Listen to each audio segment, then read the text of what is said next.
Welcome to The Girlfriend God, a podcast in search of and in service to the divine feminine, bringing you an equal mix of academic research and emotional spiritual experience. Please rate and review on your podcast streaming platform. Leave a comment on YouTube. Be sure to hit like and subscribe. Let's get in the flow.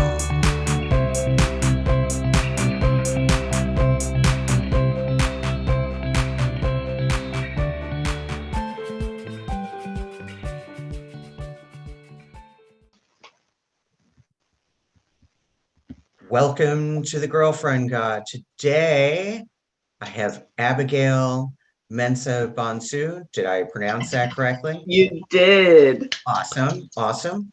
Abigail is the founder of Moon Goddess Publishing and Moon Goddess Academy.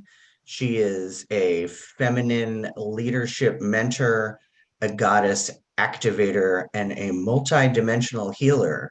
She's also a best-selling author and the host of the podcast Sovereign Goddess. Abigail works with influential women creating conscious, heart-centered impact in the world. She supports them with spiritual tools to align, protect, and amplify their light, purpose, and legacy in the world. She takes women on an initiatory journey of coming home to themselves. Abigail, welcome to the show. Oh, Kelly, thank you for having me. So I reached out to you initially because I was introduced to you during Flora Ware's Heroine's Journey several months ago. And in your talk, there were many things that resonated with me. The light language at the end, which I do want to talk about later, like blew my socks off because you took me to a place I've not been before. I'm not sure where you took me, but I definitely went somewhere else. But in the beginning, you talked about these experiences that you had when you felt your separation from source. And then a little bit later, you talked about, I think it was an incident where you were in a car and somebody had rear-ended you from behind and they wanted to make sure you didn't have a concussion. So they told you not to go to sleep. And they told your sister to keep waking you up. But when you did feel like you were going to fall asleep, you were like, oh, this is it. This is it. I get to go back. I get to go home. And that so resonated with me because when I was in that intensive 4-day workshop with the Heroine's Journey, I was in that place, right? Like I have had periods where that longing, and my longing is for goddess and for my patron deity, and that longing can sometimes become so overwhelming. It's almost a desperation, you know? So that's initially why I got in touch with you. So I would like you to speak to that, and then we'll kind of see where the conversation goes from there. Of course. Wow. Where do I even begin with that? I guess we could just talk about the longing part, you know? Yeah. No, totally. I feel like most of my life, I mean, it's like, okay, any day now, the divine will have me back. I can go back home. You know, like when I was younger, I would dream, I would have these, what do you call it? Consistent dreams of recurring dreams. Recurring dreams of the heavens opening up and there's a line of people and I'll get excited and run all the way to the front. And here, you know, JC would be standing and, you know, Jesus would be standing. They'd be like, come on, get back. You know, you're not done. You haven't even started yet. Get your booty back there, you know, in such a beautiful, loving way, you know. And I would, you know, turn around and be like, oh, okay, I'll come back. And then I'll wake up. I'm here again, you know. And that was like my childhood. And even through that, you know, I was doing intense work. Like when I was younger, the main gift that was online was mediumship. And so I spent most of my dream time guiding spirits back home. Right. and so it was intense. There's this longing of wanting to go back to where I came from. And Right. at the same time, I was doing this intense spiritual um, mission, I should say. It was a purpose, right, at a very young age. So, yeah, it wasn't until, let's see, probably like 26. It was, when I was in that accident, the car rear ended us, and I was like, okay, I'm sleeping, like laying in Yeah. bed. And I felt that separation, when you leave in your body, like it Mm-hmm. was like a Mm-hmm. sinking feeling. And I was like, oh, this is it. I get to go home. And I'm like praying that my sister will forget and will not wake Mm-hmm. me up so I can finally leave. And all of a sudden I feel a tap, tap, tap, tap. Hey, Uh-huh. wake up. And I was like, God. And it was like someone just yanked me back Right. into my body. Right. And I was like, Right. oh, like I was Right. so Right. close. But at that point, my sister, if she would have hesitated or slept in, that would Mm-hmm. have been it. I would have left. But it's so, the beauty of it is that she knew, she could feel it.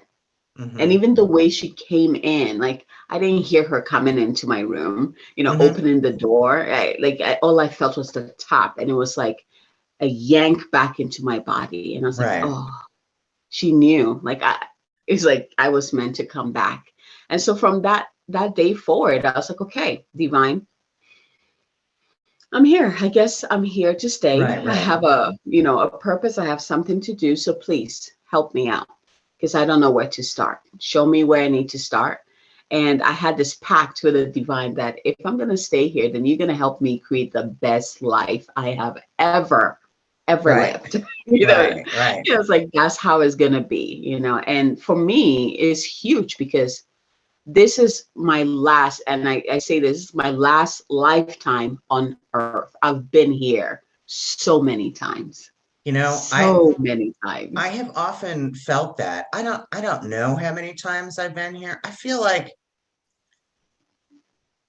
like we all get a lot. Like I've done past life, I'm a certified past life Yes. regression hypnotist, and I feel like like some people I think imagine that we have like 6 or 7 past lives. I don't think that's true. I think we have Oh, hundreds. we, And I think that people that thousands. yeah, yeah, and I think that people sorry about that. I think that people that are very highly spiritually evolved, people like I don't like the Dalai Lama, right, have been Yes. here thousands of Oh, times, wow. right? Like the Yes. more you've been here, the more evolved you are. Yes. Yes. Um, but I too, I have had that sense like this is like I'm tired. Yeah. You know what I mean? And sometimes I have wondered if that is part of why I manifested this illness in this lifetime. Because my MS Mm, diagnosis was strange because it's unusual for somebody to be diagnosed as late in life as I was. You know what I mean? I was in my late 30s. gotcha. Um, and I mean, I probably had it longer than that, but I've given that some thought, right? Like I joke around with people that believe in these things and say, you know, I must have had the body of an athlete in some other life and made a vow to say, yeah, I want to experience the exact opposite of that. Right? Isn't it Um, funny how we it do is. that It is. in It is. spirit? Because Because it I've makes looked for a sense. reason, because I know that there's that belief, right, that physical Yeah. illness comes from spiritual sickness. And I consider myself a very spiritually well person, and yet I have this persistent illness. So Yeah. I've I wondered about know. that. I've wondered about the ties and the roots to that. But like I said, Totally. I do get that sense like I am tired and I want to be done. And sometimes that, if I allow myself to focus on that too much, I will fall into a depression, or I will be, Mm, you know, borderline suicidal ideation. I mean, I never seriously consider that, but it's that depth of longing. You know what I mean? Yes. Like I just, Yeah. and because my interpretation of this source is the goddess, I just, when I'm in that space, my prayers sound very much like I just want to be with you. That Yeah. is all that I want. You know what I mean? Yes, I do. So there's a pivot. There's a couple of things I wanted to speak to, and then we'll Mm-hmm. come back to this last part. Yeah, yeah. With that, when our physical body manifests something, I know for me, it it's an anchor for me. It brings me like Right, my right, part of my mission on this planet, this lifetime, is about connecting my physical or the physical reality with a divine being. So being divine and being human and right, merging those two.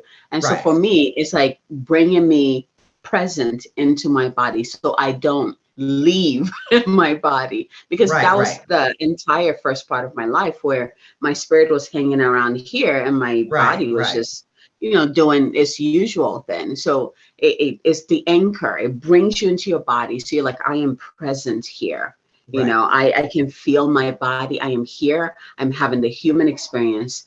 And so for me, what merged or what brought me to this place where the longing has shifted. I don't want to say there's no longer a longing, but it has shifted in a way that the divine that I long for is within me and I feel it. So because before I was trying to escape, I always saw it as Right, right, away from me that I had to reach and go to. right. But knowing that, I remember I mean, this, I do believe that she's in me. Like I know that. I get that. and it goes beyond knowing. Like for me, I can feel it in every Yeah. cell of my being. Like when I imagine the divine, I always see like a ball of light, like Right. the sun, and I'm right in the center of that. There's I no can get there. I separation, can get there you know? sometimes, but Yeah, and that's I where I gotta really live. be in the zone, you know? Yeah, see, for me, that's where I live at this point. And so there's no Yeah. separation there. So I don't yearn to leave to go somewhere. I yearn to go within now. That's Right, the right, difference. right, Yeah, yeah. It's very, yeah, it's really cool. Like my journey to where I am right now, right, where before it's like my prayer is to leave. And now it's like my prayer is to just be with me, just right, be with myself. And it's a right, right. non-negotiable set, like being with myself, Mm, finding quiet time with myself. It's a non-negotiable. I love being with myself. right. Yeah. I do most of the time. I think that part of the because that longing, I mean, that's a big umbrella topic for a lot of things that I think, Yes. living this human life in this meat suit with this tiny little human brain um, has a lot of challenges. Um, and I have come to believe that part of that is not just a longing to return to her. And as I said, I know that she is both within and without, right? Because she is in everything. She is in every cell in my body. When I'm really in the Yes. zone, I can literally feel her standing behind me with a hand on my shoulder. Um, but I also feel like I long to return to I want to be a hunter gatherer. You know what I mean? I want to Uh, return. Like I'm ready for her to wipe this version of us off the board and start over again, right? Because we're in that 20, what is it, 26,000 year mm, cycle, right? The 20 for the listeners that don't know, and maybe you can explain it better than I can. My understanding is that the 26,000 year cycle has to do uh, with the eclipse cycle. And every mm, 26,000 years, because there's a wobble to the Earth's axis, but that happens very, very, very, very, very slowly. And every 26,000 years, it tilts a little, and if you map it out to the stars, it makes like a circle in the sky. So at different points in time, we have a different North Star. Interesting. Because it shifts. And so that shifts so our 26,000 year cycle started to shift with the December eclipse in 2012. 2012. So we've been in this cycle for a while. And in theory, when this 26,000 year cycle ends, we will be back to where we were. We will be back with the feminine divine. We will be back with the matriarchal, matrilineal society. We will be hunter-gatherer. You know what I mean? We'll be back at that starting point. Interesting. So I long for that. I want to return to a time before greed and agriculture and innovation, and you know what I mean? I want to return to a global citizenry and a communal living, and just none of the divisiveness that we have as a result of things like agriculture and capitalism, and you know what I mean? We are heading there. It's just not what people think it might look like. We are heading there. Right. Especially with this, we just started the Aquarian age, and just everything that is coming in through this, how long we're going to be in here, 200 and something, is making sure that we are there. But that means that's why the past 3 years has been the most intense. Right. And this intensity, we're still there because the old needs to crumble. The things that no longer works need to crumble and will continue to crumble. And then the visionaries need to come in and be like, this is what I've always seen. Let's create that. Right. And so we're in this place of death and rebirth. And, with Pluto being in the action, and like, it just is beautiful. It's a beautiful place to be. So we are getting there, but it's not the old. Is not what we've already done. Okay. It's the concept in the new timeline. So higher vibration, higher consciousness, like where humanity, I mean, we become an advanced civilization, kind of like most of the civilizations in the galaxy. That's where we're heading to. Yeah. So that's what they mean when they talk about the new Earth, right? Yes. Yeah. Okay. Yeah. I was going to say something else. Oh, I was just going to tell you that, like, part of that longing, and really, over the past few years, being taught by others, who've done this kind of work for a long time, about connecting with my land and connecting with the land that you're on. Because I was living in Pittsburgh, and then I moved back here to Champaign, and so this thing happened to me. Like, I get little signs of where I'm at spiritually, because I can't see my own progress. You know what I mean? Like, I need somebody. We always see progress in others before we see it, of course, in ourselves, right?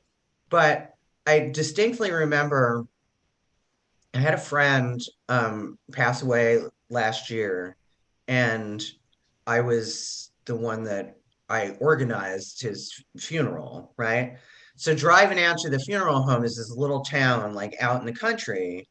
So I'm driving through the country, and it's a beautiful day. It's a beautiful day. The temperature is perfect.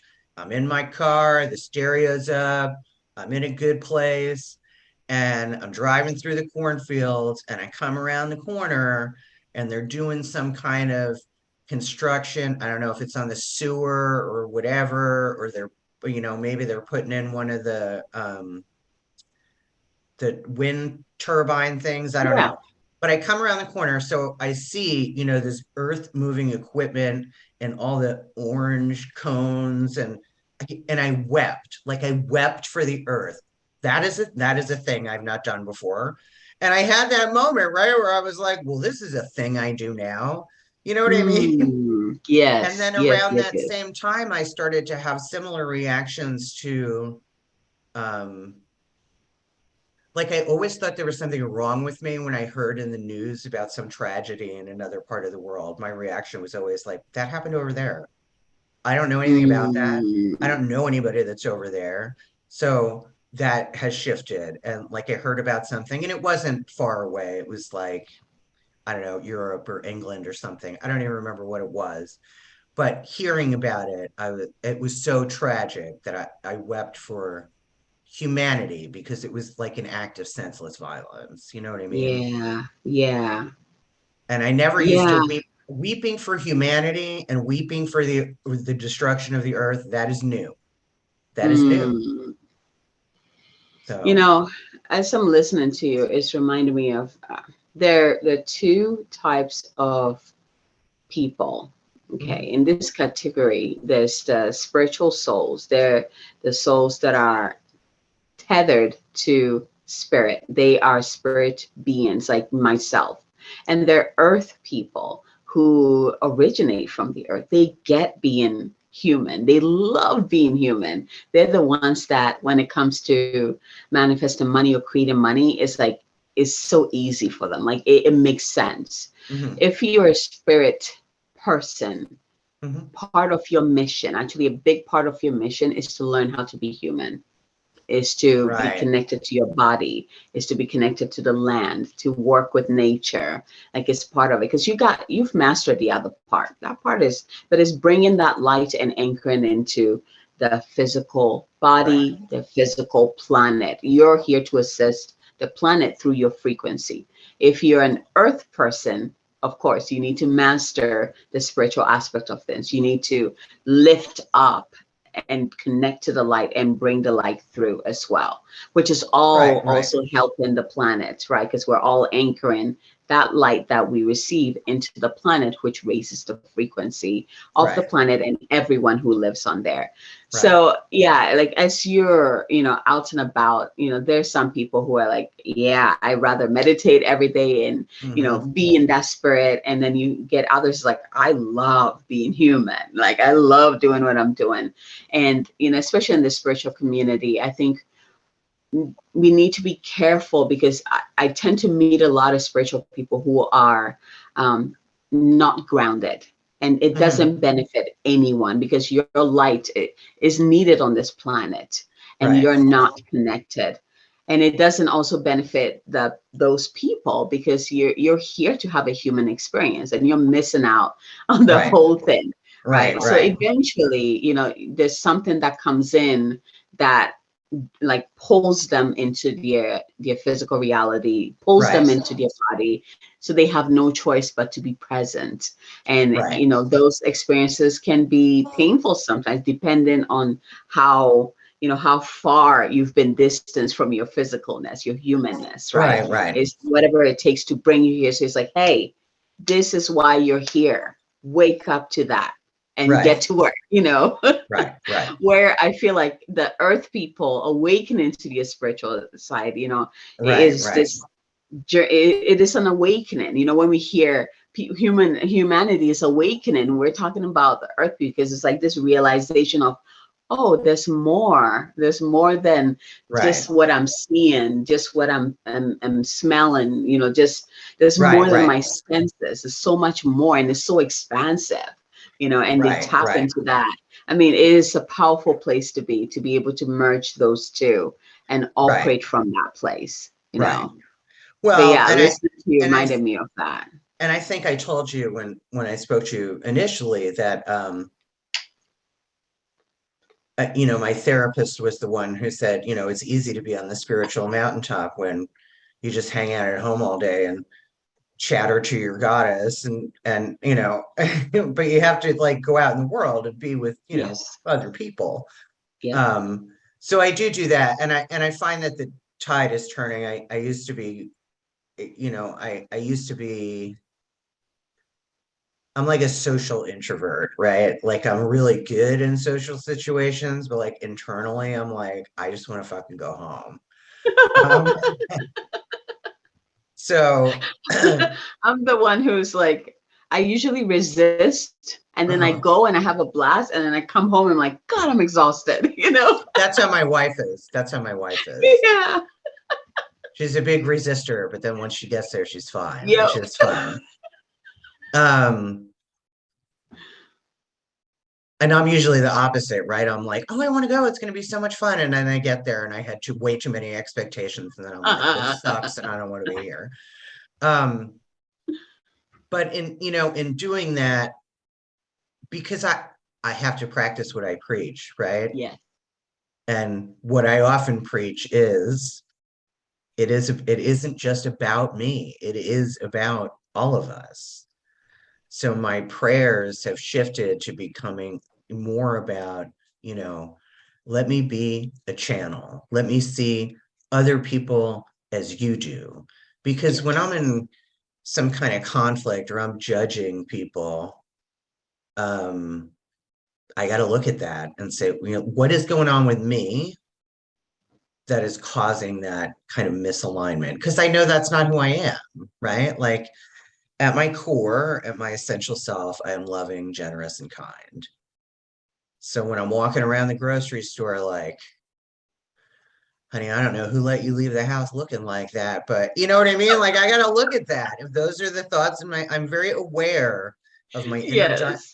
inner dialogue, because Yes. I know that my inner dialogue is what's dictating the emotional landscape, and the emotional Exactly. landscape is what's dictating the decisions I make and the actions that I'm taking. So like I gotta be aware, but it's like I don't want to spend all of my time in there and up there and knowing and being in tune. But at the same time, I need to at least be aware so that I know what's going on. Like I gotta check in with myself. But I do find that when I'm with other people, I am in my head less and I am much more present and in the moment. Like this past Sunday we went to a meeting for this support group that we belong to, and then we went out to dinner, and it was great. Like I had so much fun I didn't want to come home. And that's new. That's relatively new. So Yeah. I mean, we did come home and then like go immediately to bed, but that was fine. That was Yes. fine. You enjoyed So it. Yes. yeah, Yes. so I'm trying to figure out like the work-life balance thing, right? Because it takes a lot of work to maintain a social media presence and have a Oh, podcast God. and Yes. all that stuff. Um, so I wanted to ask you to speak about the light language a little bit because before you had done that, I had never even heard of it before. Mm. So tell me about Yeah. that and like where that came from. Like it kind of like many things in spirituality today, it kind of like it just appeared and like now it's everywhere. Because now like if you Google it or you look for it in a podcast or whatever, it's very easy to find. But until Yes. that moment that you talked about it and then did it, I'd never heard of it before. Yeah. So can you I talk feel about like that? it's always been around. It's just a matter of if humanity was ready to, because it is a big deal. For me, Right. my being able to speak light language came online about 2 years ago. And Okay. at the point in my life where I thought I knew all my gifts were online, they're here, like Mhm. I'm good. And then it's like, nope, there's Mhm, another mhm, gift that wants to come out. mhm, Before then, I would doodle light language or light symbols. mhm, And so mhm. I would draw them. I would, like that was how it would come through. I just didn't know it was a language, a light language. And when Right, right, I should go back and, explain what a light language is. It's basically the language of the heart, the language of the soul. So it bypasses the mind. It's not, that's why when I speak it, your mind is like, what the, I don't know what you just said. But if you tune right, into your heart, you're like, I know exactly what I'm receiving right now. It right, really bypasses the mind and it takes you right to the core truth, the core of who you are, which right, is your infinite self, your divine self, your ultimate love self. right. And so it requires the channel to be in her heart. So it requires me to be in my heart. I cannot speak light language or draw or write light language if I am not in my heart. It will not come out. It's like a block. Yeah, so it requires me to be in the heart and then just open up that channel and let it through using sound. And it's a frequency more than a language like we're speaking. When I speak it, you will feel it. The way and I explained it in there, it's like receiving a zip file, right, of everything that you need. Right. Yeah, and then throughout time, it kind of opens. It's like, okay, this time you need a little bit of this, you need this. So it opens up to give you what you need throughout the time. It is massive what comes through.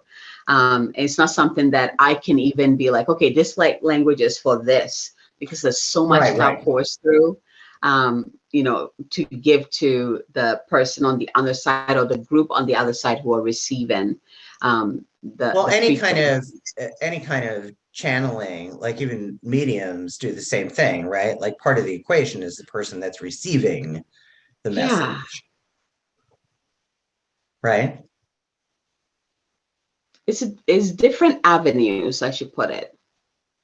Different avenues, because light language, it's like, let me see if I could put this in words. You know how I was talking about the beginning, when I imagine the divine, I'm like right in the center of the divine. Is operating from that center, that source point. That's where you go. And so you're receiving on undiluted, like just pure frequency pouring through you.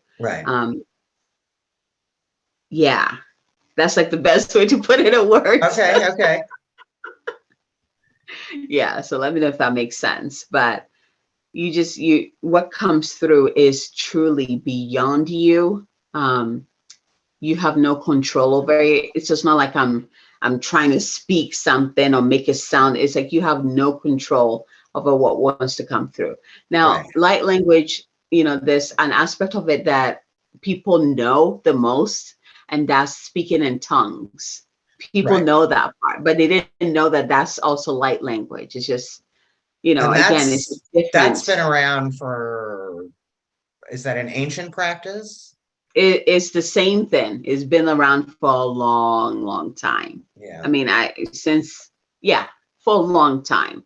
But as we go through the different times and the frequency of the planet rises up, that's where it changes the frequency of what is coming through. So tongues, if you really listen to someone speaking tongues, is dense, is deep, is like earth. You know, it's like, it reminds me of like a mountain, right? When you hear light language, it's a higher frequency. So it's like being on top of the mountain, like being on top of Everest, being closer to the stars, actually being in the stars. So it tells us where we are, you know, in our evolution on this planet. So more and more light language are coming through, because first of all, the channels of the light language are accepting the mission and your role to be the anchors of light on this planet, understanding that we are the pillars of light. We're sending our roots into the earth, and we are anchoring our light into the earth. And then also humanity is ready for such a high frequency without, you know, your brain exploding, like what is happening, you know, or without the shock of awakening. We are there. We're ready to receive that undiluted, pure essence of source. That's exactly what light language is. So when you receive it on the other end, it's like, I mean, you're like, where did you take me? And in my mind, I was like, I didn't take you anywhere. Your soul took you somewhere. Right. Yeah. You know, it's like, when you're on the receiving end, again, it drops you right into your heart, you know, and hopefully whoever is the channel about to share with you guides you into your heart first. And through there, you're able to receive, and you will feel it. For example, if it is a healing, you will feel the light language penetrate, or the frequency go to that area of your body that needs the healing. If it is you go into, you know, like a past life or a future life to see something, it will take you there. If it is you, like, it's like whatever you need, that's what you receive, right? It's like, I can't control. Yeah, I can't say, hey, I'm gonna speak this light language to, you know, to, I don't know, give me an example, a specific example, to turn on your, I don't know. It's kind of hard, you know, something specific. You know, I can say, receive this light language to go into your heart, or as a blessing, or to Right, activate your DNA, because it does exactly that. Right. So right. yeah, it's very Yeah, I mean, fascinating. past life regression is the same, right? It's the soul that leads Mhm. the journey. I'm just your Yes. guide, right? And I tell Yes. people that because some people are worried because they've never been hypnotized before and they don't know what it's going to Yes. be like, or they have this expectation of hypnotism based on things they've seen Yes. in movies and TV, and it's not like that at all. Um, and I tell them, they're like, well, what if I don't want to know? What if there's something really bad? And I say, your soul is not going to take you any place you're not ready to Exactly. go. Exactly. So, I and think they, whatever yeah, information you garner and whatever you see is going to be useful to you. You might not know how exactly right away, but without fail, in the coming weeks and months, these people, they always come back to me and say, that thing that didn't make sense when I came back from that place, now it makes sense because such and such yes, happened, you know? exactly. Exactly. I remember when I first started doing, I'm going to call it just regressions. Mhm. But at that time, it was like past life regressions everywhere, that was what was known. Right, right. And I realized that when I would lead my clients, it was like a journey. They will start in a past life, they will Mhm. go through a healing, and then they will move into a future life, and then kind of recreate or whatever they needed to receive from there, and then they'll come Right. back to the present, or sometimes they will even go all the way to the beginning, the Mhm. origins, Mhm. and explore who they are there. And it was like this continuum that happened as I did that, and I was like, oh my gosh, there's so much more to this. This is not just past life, Right, right. so that it is such a powerful tool to It help really people is. remember who they are. Yeah, it is so powerful. Yeah. Um, what was I going to ask you? So it is the girlfriend god. So let's talk about goddesses and where that plays into this whole landscape of the spirituality that is. Um, I think that I can't remember if we talked about this or not, but well, first of all, actually, I'm going to pause for a minute because I have to pee. So, and I will edit this out, Totally. but I will be right back. Go do your thing. I will be right back. This meeting is being recorded. Okay. So first, like, do you have a favorite goddess? Do you have like a Favorite goddess. favorite That's a goddess, yeah. patron deity, what have That's you? an interesting question. So, um, the goddess that, oh man, it's not even just one. It's a tribe of them, and I call them the what do I call them? The Sisterhood of the Rose. And so Okay. that includes beloved Isis, Mary Magdalene, Mother Mary, Green Tara. It's a whole sisterhood of them, and they've been with me since the beginning. you know, Okay. um, yeah, like I know in terms of my mission, again, it's connected to the Sisterhood of the Rose, but particularly Mary Magdalene. That's Yeah. who my lineage, my spiritual lineage is connected to. And even going further is anchored into beloved Isis. So yeah, it's always when I get that question, who's your favorite goddess? I'm like, I have a tribe of them, but also Right, right. the way I perceive the goddess might be different from how others do.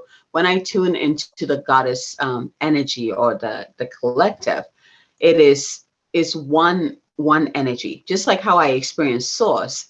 And Right. then Mary Magdalene, Isis, they're all emanations from that source, and Right. they have particular purpose. So when I'm working from that goddess energy, when I'm doing activations, is going straight to the source. But if I'm Right. bringing through particular, like awakening particular codons or purpose or mission, then I can bring it down to the particular emanation of the goddess. So that could be Mary Magdalene, that could be Mother Mary. Then we can go, there's like, okay, it's Mother Right. Mary because here's your purpose. This is why. Go explore it. Right. But yeah, my tribe is the Sisterhood of the Goddess. Yeah. Okay. All right. All right. Sisterhood of the Rose. Oh my God. The Sisterhood of the Goddess. Sisterhood of the The Rose. rose, right. Same diff. Same diff. Well, and you and I talked about that before, and I've talked on the show about it before, my whole diamond head god theory, and that, yes, I believe in all these different deities, spirits, ancestors, whatever, but that all of those things come from a singular source. Yes. And she is like the OG goddess, right? Yep. Like the creatrix of everything. Yes. The one, Yeah. the one without a second, the one without a mate or a consort or anything like that. The creator, the creator. I Yep. look at her as my The creator. creator. Yep. But I also come from, I mean, my personal spiritual journey is one of devotion and asking for inspiration and direction and relief when I'm in pain or in struggle. And one of the attributes that, because part of my spiritual process, I think part of anybody's spiritual process is, addressing things within myself that I found objectionable. It doesn't matter if other people find them objectionable. No one will ever change anything about themselves based on what somebody else says, right? You will only change if it becomes objectionable to you. To you. But I can't do that of and by myself. If I could, I would have done it a long time ago. You know what I mean? So I need help with things like that. And I find that's so in terms of spiritual transformation, right? Because that's what you do with the people that you work with, right? Let's talk about that. Let's talk about what you actually do for the people that hire you to help them. What do you do for them? Basically, I expose them to who they are spiritually. So I bring that in my bio, I said I take them on an initiatory journey back to themselves. Mm-hmm. I bring them back to the truth, the core truth of who they are. And I also introduce them to the spiritual realm and the support they have in there. And I teach them the tools. So for example, DNA activation, or like one of my simplest things that I teach all my clients, like beginning, everyone needs this. It's like the protection mechanism that we have. So creating these bubbles of light that are anchored into heaven and earth around you to support you through your work. It's the women that I work with. They are, they're creating big impact out there. And most likely they get to a point where it's either they're depending too much on their energy because they feel like that's all there is. Mm-hmm. And so it kind of stalls them, or because they have put their spiritual side or their spiritual work to the side and focus more on the physical, which they've been very successful in. They reach a point where it's like, oh, it's not working anymore. My formula is not working anymore. What is going on? I've tried everything. It's not working. It's like, have you connected to your higher self? Have you talked to your higher self? Have you talked to your divine team, or what I call the divine posse, which includes your angels, your spirit guides, your ancestors? So I expose them to this world that allows them to really tap into their infinite nature, which when they do and they step out in the world, I mean, seriously, I'm like in awe of what these women are capable of or doing in the world from that place. And so that's where I come in. It's like, okay, you've mastered the physical. Let's do the spiritual, because that's the big missing puzzle there before you can move forward. Like you've done well. For so many people. Yes. Yep. Yeah. It is. And in this society, so many people, it's in this society, I think we've held high the physical success. And so we think that's all there is. And then they reach a point, it's like, oh, making multiple 7 figures is not doing it. I'm still feeling like I'm missing something, but I have no clue. I have everything I need, and even beyond. And I still feel like something's missing within me. And so I come in. It's like, okay, well, let's anchor your higher self in. This is who you are, you know. And they're like, you know, and then they begin to incorporate rituals and invocations and prayers to merge those two worlds and really anchor their light right here. And that's where they begin to create magic in their world and also in the bigger world. Yeah.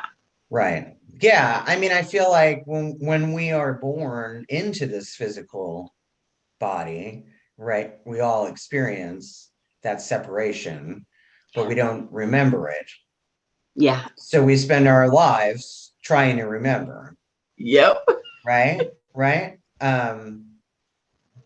Yeah, I told this story on Instagram. I don't know if you saw it or not, so I'll retell it now. I heard the story a long time ago, and because I'm a fan of source material, I tried to find its origin, but I couldn't. But I heard this story about this couple. They had a baby, and they also had like a 6-year-old son. And the baby was a girl. And when they brought the baby home for like the first however many weeks, the boy, the 6-year-old, kept insisting he wanted to be alone with the baby. And they were like, no, not happening, right? But he was so insistent about it and so sincere in his desire that they finally agreed to do it. And, you know, so they put protections in place. They've got the baby monitors, right? The baby monitor in one room, and they've got the other baby monitor in the other room, and they're, you know, ready like the SWAT team in case they need to burst through the door because he's 6 and they don't know if he's a serial killer yet. And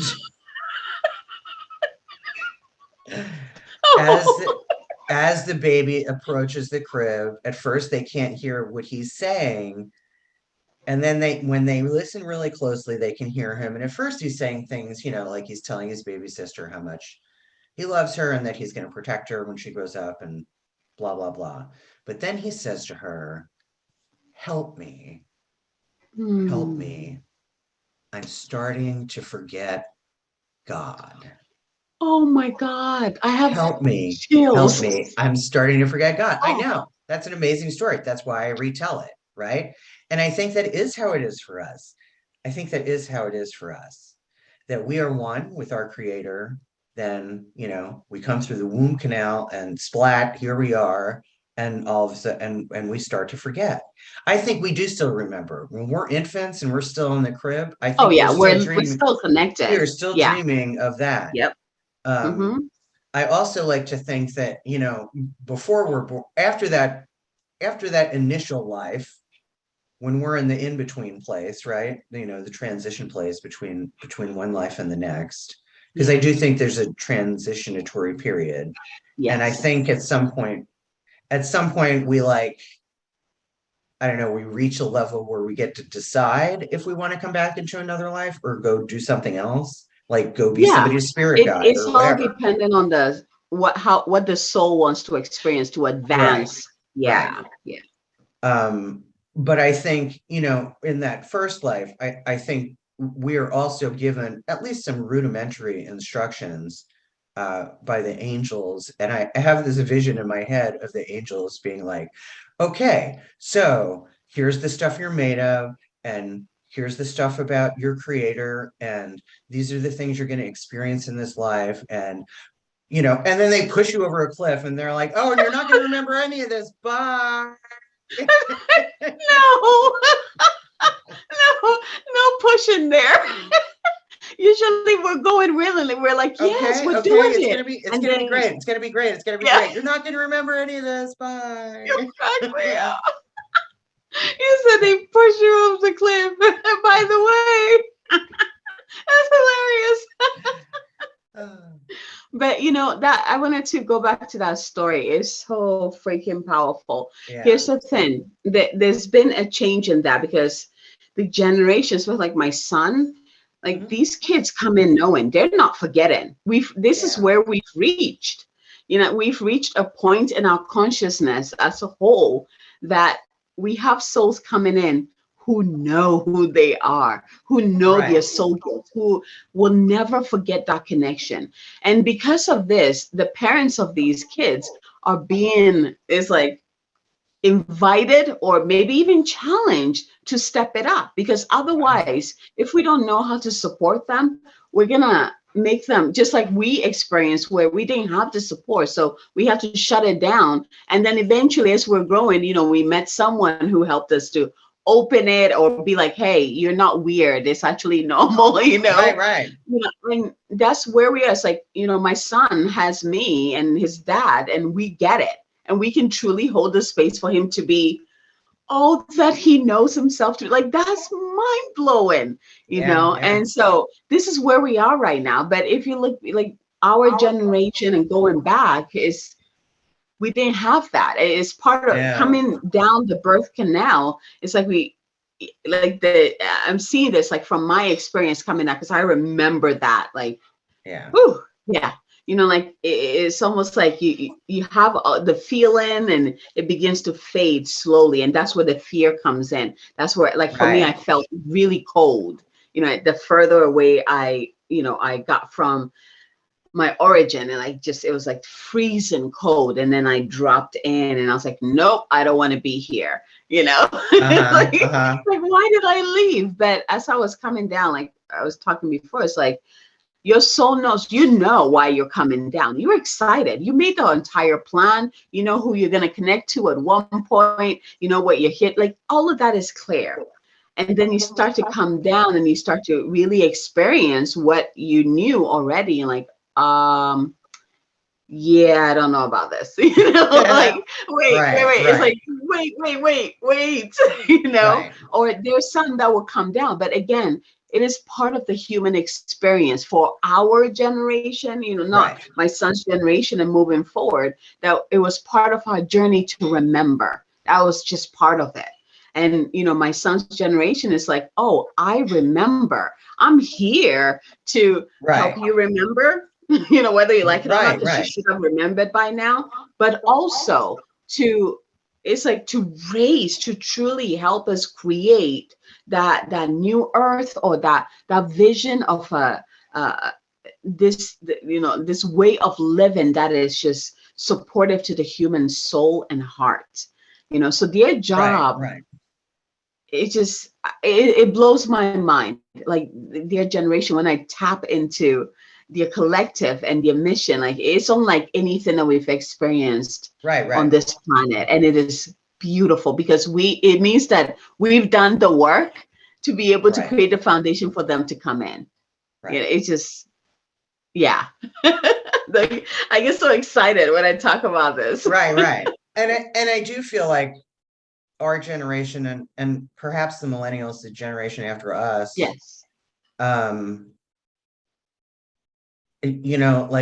the message from the universe is clear. Like, having a spiritual life is kind of like, it's where it's at, and like, get on board or get out of the way. That's where our division comes from. But part of that comes from being willing to connect with other people. And I see that too. I see that in our generation. And this was part of the gift of the pandemic, right? Like, people coming to the realization that the relationships that we have, for so long, our generation had the faulty core belief, right? That the romantic partner relationship was the most important relationship. And although it is an important relationship, the relationships that we make with each other and our platonic friendships, particularly among women, is paramount. And I know women, especially women who were part of, the drive for success in corporate culture and did well financially and whatever, are now, in their late 40s, early 50s, going, I had no idea it was so important, but now I do. And they're finding each other. And it's exciting to me to think, I was talking to a friend the other day, about, that it's like there are these pockets of sisterhood connections cropping up all over the place, and eventually that's going to grow and it's going to be like this global sisterhood. And that's so exciting to me because maybe it's because I'm a lesbian, maybe not. I mean, I really fucking love women. I mean, I do. I love women. Not Well, just we are incredible beings. not just like that, but right. Yes, Women are. We I are totally get it. incredible. And we Yeah. are powerful beyond measure. Yes. We And really are. we are when we're connected and when we remember, we are the goddess incarnate because she lives in all of us, Yeah. And I know, like, I have a patron deity because I need that, like, personal one-on-one connection. Yes. Like I need the Ellen pillow to lay down with when I take Yes. my midday nap, but not everybody needs that, you know what I mean? So I get that. And not everybody has to do what I do, certainly. But yeah, so I'm going to ask you one more thing. And then I think we can probably wrap it up, right? Or not? Yeah. I mean, I could talk to you for like 2 hours. Oh yeah, we Let's turn can off the talk camera. I'm sure that we'll talk again. Yes, please, let's do. There's more. Yes. What I'd really like to do is in the third season, and I always record it in advance, or I try to. Yes. In the third season, I want to start having some panel discussions. Yes. Because part of my niche has been this combination of academic research and emotional spiritual experience. Yeah. And I feel like the first season was very heavy on the academic research, and the second season has been very heavy on the emotional spiritual experience. So I think the third season should be 3 or 4 panel guests that representative of both sides, right? Yes. I feel like I bring both because I was an academic. Yes. Right. And now I don't work at all. So, but so like you're able to, yeah. So I'm all about the, receiving inspiration and unverified personal gnosis, but I also really like my source material. Yes. And research when it's applicable, I love it. Yes. I love that like so much. If there was some ancient ritual to Artemis, I want to know how they did it then. Yeah. Right? I don't want to just make this shit up. You know what I mean? I don't know what I'm conjuring, what I'm talking to, Yes. How did they do it? I call up Carla. Carla, how did they do it? How did they do it 20,000 years ago? Tell me how they did it. I want to do it that way, I love that.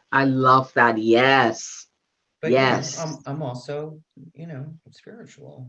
That's where we need to be. We need to bring it together. So yeah, we need to bring it all together and stop separating it. It's okay to be logical and spiritual, It's okay to love your mind and love your heart. And it's okay to love being human and also love being spiritual. It's okay to be spiritual and rich. It's okay. And so we're getting more and more, like more and more people are waking up to, oh, I don't have to separate those. I'm okay. I'm not alone too, so yeah. And I think more people I think more people are waking up to it doesn't have to be such a struggle. Exactly. Oh my God, that's big. Yeah. Big. I was just thinking about that this morning. I was thinking about doing a Facebook Live, and that was the topic, is like, what if it's not supposed to be hard, but we think that it's supposed to be challenging and hard because it's part of our lessons or whatever. But because I know my guides, my higher self, actually, I don't know, I was going through something and my higher self was like, what if you're not supposed to have a hard life like you think? And that took me aback. I was like, what? I thought that was part of the human journey, to suffer. And my higher self was like, You've been there, done there. Like you've done it. Like, what if this is not the lifetime to suffer? So I had to begin to break that down, like let go of, begin to heal and release. Like, I don't need to suffer. I don't need to suffer. Yeah. Well, It's and so I think all interesting. of that is the human condition too, right? Yes. Is to just Yes. unlearn the things that have been instilled in us in our Yes. generation culturally, right? Like you have to be competitive, you have to fight your way to the top, you have to work hard and struggle and suffer in order to be Otherwise, rewarded. yeah. The system of punishment and reward in our religion, just all of that. And it takes a lot of work and a lot of Yeah. time to do that unlearning process. And I don't think I could have done that unlearning without her. Yep. Without her. Exactly. I couldn't have done it by myself. Of and by myself, my brain is not always, sometimes it's a dangerous place and I shouldn't go in there alone. Whew, You know? I hear you. So sometimes I have to just like surrender that and get out of my head and into my body and be present and just say, I don't know what to do. Help me. But that prayer is only effective when I have absolute faith that that prayer will be answered, that she will guide me. And I have that today. I know with every fiber of my being that what I ask will be given. I might not know when or how that's going to show up, but I know it's going to show up. Yeah. You know what I mean? In the form of Yes. some person, place, thing, article, song on the radio. You know what I mean? Yep. It's going to appear. So I have to be present so that I can pay attention. Otherwise, I will miss her speaking to me. Yeah. Right? I will miss that. Powerful. I will miss it. I heard someone say not that long ago, he used different words, but it's really just semantics. And he said, God's grace is in direct proportion to our acknowledgement of it. And I thought, Truth. that is true. And for a while now, I've been saying, I say thank you for fucking everything. Yes. I get that parking spot and I'm like, thanks, goddess. You know what I Yes. mean? Just the Yes. littlest things, because that also keeps me present, right? Yes. In my physical Exactly. body to pay attention to those things. So, Exactly. Yeah. um, yeah. You had a question to ask me I did, and I've already forgotten what before it was. we I've dove already into forgotten this. what it was. That's all right. It wasn't that important. We went here instead. It's fine. Yes. It is. It's fine. It's so delicious. So Abigail, I ask all of my guests the same 3 questions at the end of every show. If you've listened to an episode, you already know what they are. If you haven't listened to an episode, this is a surprise. Is it a surprise? Well, I like to not, because I want it to flow. I want what needs to come through. So I like to not listen to that part. Okay, good. So that when I receive it, it's just like, okay, the true authentic answer will flow through instead of me trying to, this is what I should say. And, coming up with the answer ahead of time. Yes. Yes. And you already knew that was very much like that's this show, right? That's Yes. like that. This is its whole thing, right? Yep. Yep. Okay. So first question, tell me a fun fact about you. It doesn't have to be fun, but tell me something about you that people who know you would be surprised to learn. Oh, interesting. Because I just did a Facebook Live about this. Exactly this question. Okay.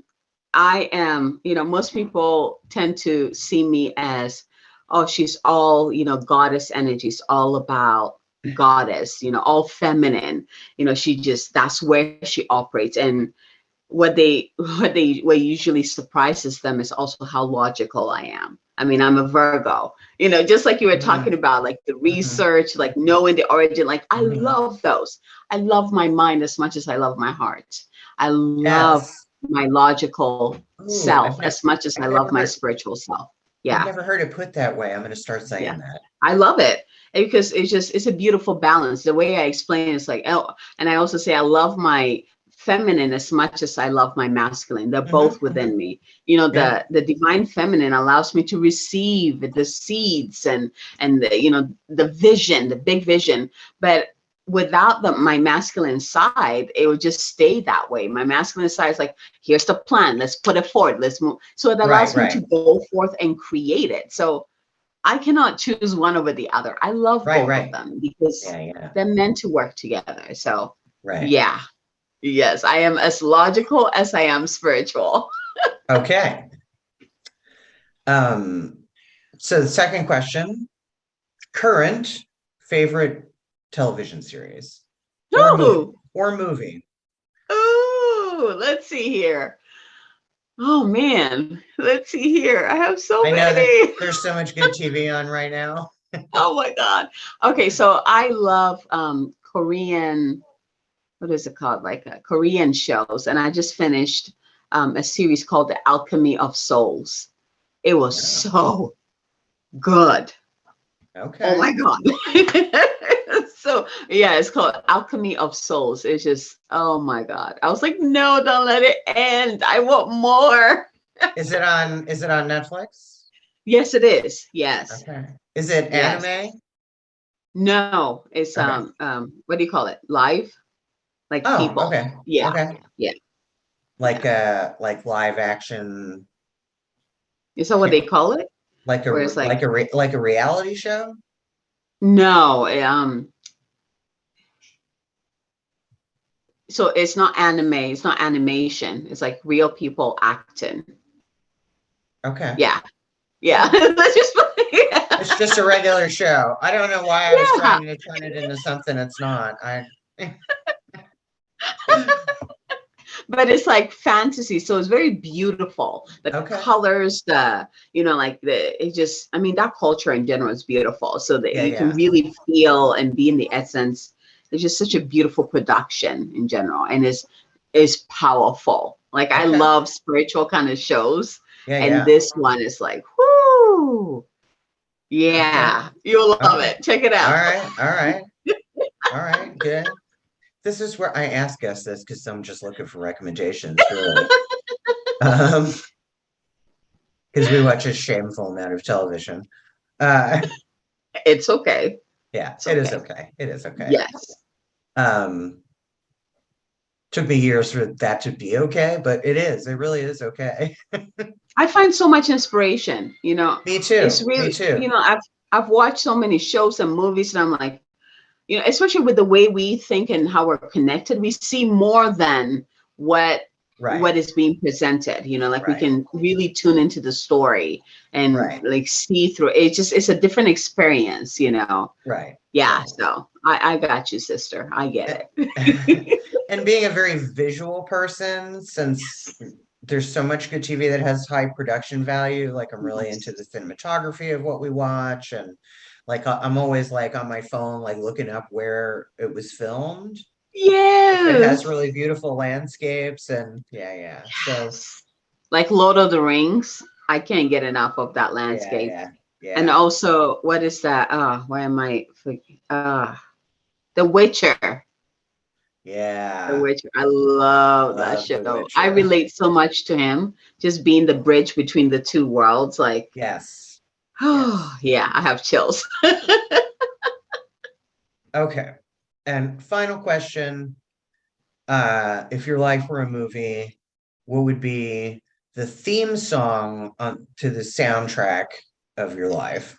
That's a hard one. I know. That's a hard one. Interesting. I've had all kinds of different answers. Surprise me. Or give me something I've never heard of. That happens a lot.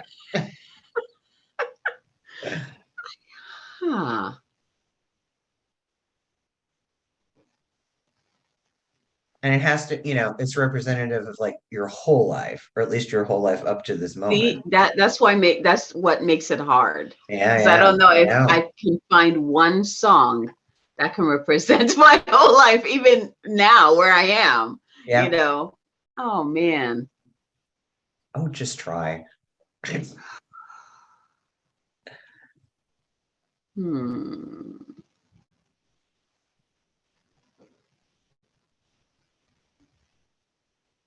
Oh my God, it's so hard.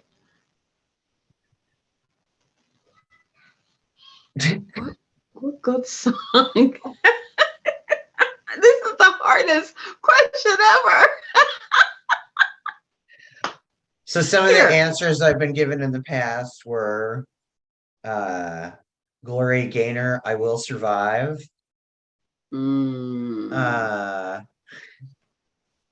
Kendall, one of my part-time co-hosts, hers is the Imperial Death March. Oh my God. Carla's was, I think, like a Miley Cyrus song or something. I'm trying to. It's a classical music. I'm trying to figure out the name. Oh my gosh, where is it?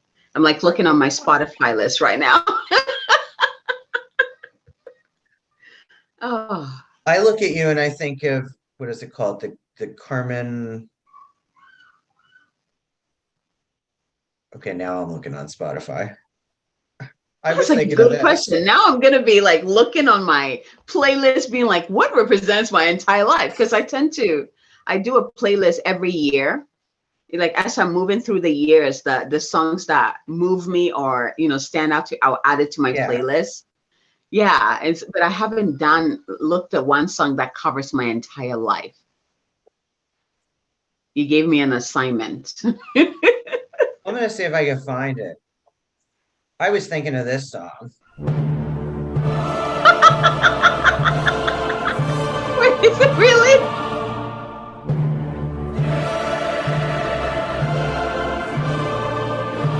It's like they used it in a lot of good movies like that. Yes, no, I love that. Oh my God, thank you. I love that. But that's not the one you were thinking of. Yeah, but this one is powerful. Like I saw myself like just walking like in this slow motion and fire behind me, I love it.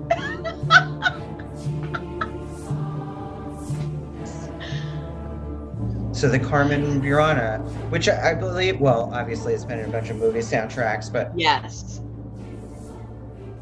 Turn that off. Hang on. Okay. It just makes you feel powerful. Just like really does. It really does. Because usually when it's in the soundtrack for a movie, it's either right at the brink of apocalyptic extinction, or at the successful culmination of something. So yes, it's also like an awakening, like this rising up. Like when you listen to the whole song from the beginning to end, there's a big buildup. Exactly. It's beautiful. It's beautiful. Yes. Oh, that does sound like your life. A big, slow build up to this huge crescendo at the end when this life or last life is done. Can I have it too? Can I use it too? Yes, you may. Okay. Yes, you may. I love asking people these questions. Like I said, I've had people say songs and I'm like, okay, because which is obviously my reaction. See, this is why I'm glad I didn't memorize it, because then I would have memorized an answer and it wouldn't have been like this good, Right. Spontaneous, yes. All right, Abigail. Well, I'm gonna end abruptly, and when we're done, I'm gonna hit end, and the screen's just gonna go blank, and I'm gonna hang up on you. I know it's always very jarring to people. They're like, "What just happened?" So give you fair warning. I'm sure that I will talk to you, and I will have you back on the show, hopefully in the third season.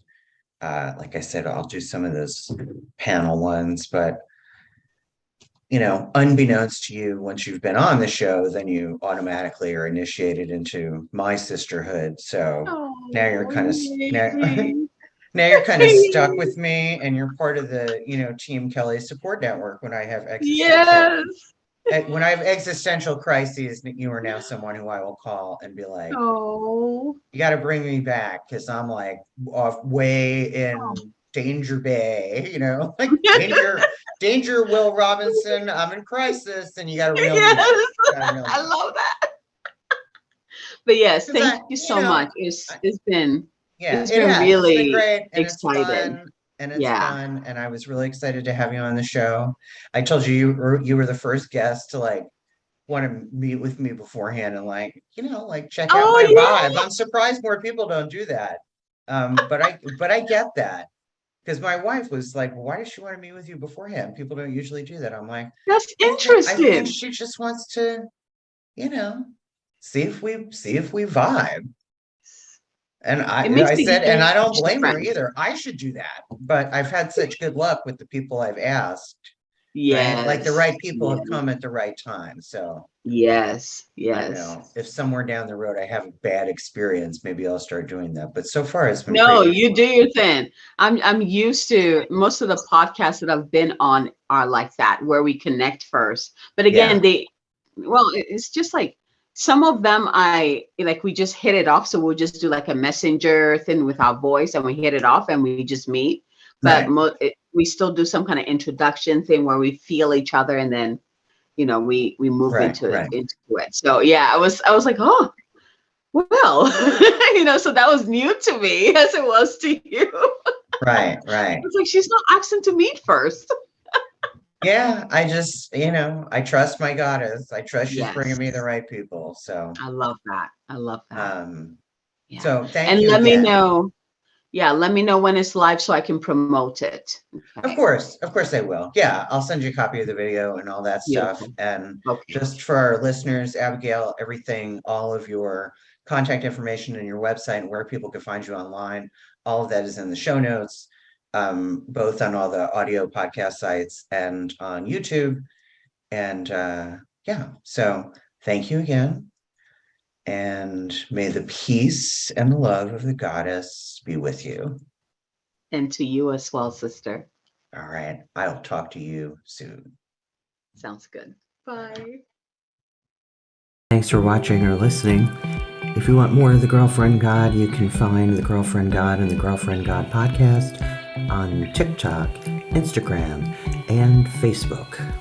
The Girlfriend